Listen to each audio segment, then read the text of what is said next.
नमस्कार, पुन्हा एकदा आपले स्वागत आहे मित्रांनो. पेन्शन धारकांसाठी एक मोठी आनंदाची बातमी. आता पेन्शनची चिंता नाही. हे 4 नवीन नियम वाढीव पेन्शन दाव्यांच्या जलद निपटारा सुनिश्चित करतील अशी मोठी आनंदाची बातमी आपल्या व्हिडिओच्या माध्यमातून घेऊन आलेलो आहोत. जाणून घ्या त्या 4 नियमांविषयी. त्याकरता हा व्हिडिओ शेवटपर्यंत पहा. कर्मचारी भविष्य निर्वाह निधी संघटनेअंतर्गत EPFO वाढीव पेन्शनच्या प्रतीक्षेत असलेल्या लाखो कर्मचाऱ्यांनी निवृत्ती वेतन धारकांसाठी एक दिलासादायक बातमी आहे. वाढीव पेन्शनच्या दाव्यांच्या संख्येत अचानक वाढ झाल्यामुळे आणि पडताळणी प्रक्रियेला लागलेल्या वेळेमुळे अनेक अर्ज प्रलंबित होते. हा प्रशासकीय विलंब आणि प्रलंबित कामाचा निपटारा करण्यासाठी केंद्र सरकारने ठाम भूमिका घेतली आणि EPFO अधिकाऱ्यांना कडक सूचना दिल्या. यानंतर प्रलंबित कामाचा निपटारा करण्यासाठी EPFOने 4 प्रमुख पावले उचलली आहेत. ही माहिती लोकसभेत देण्यात आली आहे. आता पेन्शन दाव्यांचा निपटारा जलद गतीने आणि विहित वेळेत सुनिश्चित केला जाईल.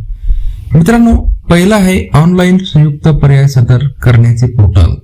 कर्मचारी भविष्य निर्वाह निधी संघटनेने पात्र निवृत्ती वेतनधारक आणि विद्यमान सदस्यांना वाढीव निवृत्ती वेतनासाठी ऑनलाईन संयुक्त पर्याय अर्ज सादर करता यावेत यासाठी एक समर्पित डिजिटल पोर्टल सुरू केले आहे. या डिजिटल प्रक्रियेमुळे कागदी प्रक्रियावरील अवलंबित्व दूर झाले असून प्रारंभिक अर्ज प्रक्रिया सुव्यवस्थित झाली आहे आणि दाव्यांचा मागोवा घेण्यासाठी एक केंद्रीकृत प्रणाली तयार झाली आहे. दुसरा आहे मित्रांनो, पद्धतशीर आणि अचूक पडताळणी प्रक्रिया. प्रक्रियेच्या गतीशी तडजोड न करता आर्थिक अचूकता सुनिश्चित करण्यासाठी EPFOने मागील योगदानाच्या नोंदीच्या पडताळणीसाठी मानक मार्गदर्शक तत्त्वे लागू केली आहेत. यामध्ये मागील वेतन पद्धतीची अचूकता पडताळण्यासाठी नियोक्त्याने सादर केलेल्या तपशील EPFOच्या स्वतःच्या डेटाबेस नोंदणीशी जोडला जातो. त्यानंतर पुढचा आहे मित्रांनो, प्रादेशिक कार्यालयांना कडक सूचना. मित्रांनो, उच्च वेतनासाठी पेन्शन अर्जावर वेळेवर प्रक्रिया करण्यासंदर्भात EPFOच्या विभागीय आणि प्रादेशिक कार्यालयांना स्पष्ट सूचना देण्यात आलेल्या आहेत. प्रादेशिक व्यवस्थापकांना स्थानिक पातळीवर नियोक्ता संबंधित समस्या सोडवण्यासाठी आणि विहित मुदतीत दावे मंजूर करण्यासाठीही अधिकार देण्यात आले आहेत. आणि चौथा आहे मित्रांनो, व्हिडिओ कॉन्फरन्सद्वारे नियमित देखरेख. मित्रांनो, उत्तरदायित्व सुनिश्चित करण्यासाठी EPFOचे वरिष्ठ नेतृत्व विभागीय आणि प्रादेशिक प्रमुखांसोबत नियमितपणे व्हिडिओ कॉन्फरन्स आयोजित करते. या बैठकांमध्ये सेटलमेंट डेटाचे पुनरावलोकन केले जाते, अडथळे ओळखले जातात आणि उद्दिष्टांमध्ये मागे पडलेल्या कार्यालयांना तात्काळ मार्गदर्शन केले जाते. यामुळेच का लाखो वाढीव पेन्शनचे दावे अडकून पडले होते. मित्रांनो, नोव्हेंबर 2022 मध्ये सर्वोच्च न्यायालयाच्या एक ऐतिहासिक निकालानंतर पात्र कर्मचाऱ्यांना 15,000च्या वैधानिक मर्यादेऐवजी त्यांच्या प्रत्यक्ष पगारावर आधारित उच्च निवृत्ती वेतन निवडण्याचा पर्याय देण्यात आला.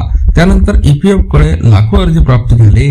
तथापि अर्जांची मोठी संख्या, जुन्या योगदानाच्या नोंदणीमधील त्रुटी, नियोक्त्यांकडून पडताळणीस होणारा विलंब आणि गुंतागुंतीच्या पडताळणी प्रक्रियेमुळे अर्ज प्रादेशिक कार्यालयामध्ये अडकून पडलेले होते. या 4 नवीन नियमांच्या अंमलबजावणीमुळे केवळ कागदपत्रामधील चुका आणि तांत्रिक त्रुटी दूर होणार नाहीत, तर यांना गती मिळणार आहे. तर प्रादेशिक कार्यालयांना एका निश्चित कालावधीत फायलींवर प्रक्रिया करणे देखील बंधनकारक होईल. त्यामुळे ज्या निवृत्ती वेतनधारकांचे दावे अनेक महिन्यापासून प्रलंबित आहेत त्यांची शक्य तितक्या लवकर पडताळणी होईल आणि त्यांना वाढीव निवृत्ती वेतनाची थकबाकी व मासिक निवृत्ती वेतन दिले जाईल हे सुनिश्चित होईल. तर मित्रांनो, व्हिडिओ आवडला असेल तर नक्की लाईक करा, आपल्या मित्र परिवाराला शेअर करा आणि आपल्या चॅनलला अजूनपर्यंत आपण सबस्क्राईब केलं नसेल तर नवनवीन अपडेट मिळवण्याकरता आपल्या चॅनलला सबस्क्राईब करायला विसरू नका. धन्यवाद.